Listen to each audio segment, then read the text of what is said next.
จอดถึงบ่มันจังอันนั้นใกล้คนเนี่ยเนาะ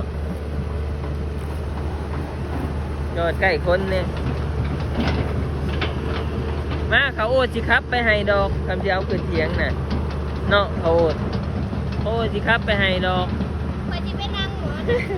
เขาโอดครับเป็นอยู่เมนเขาโอดครับขึ้นให้ก็ได้เนาะไป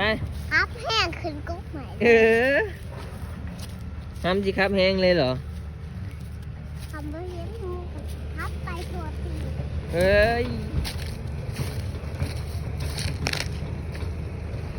ผู้เห็นบ่เบิ่งดูผู้มันสิขึ้นกระบะบ่จอดนี่บ่จัก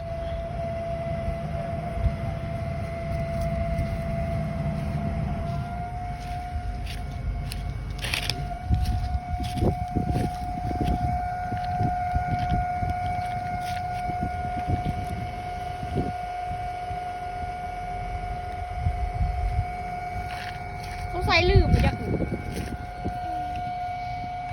ไปจะย้ายมาเอารถเพื่อบอกย้ายเอารถไปมาเข้าบ้าน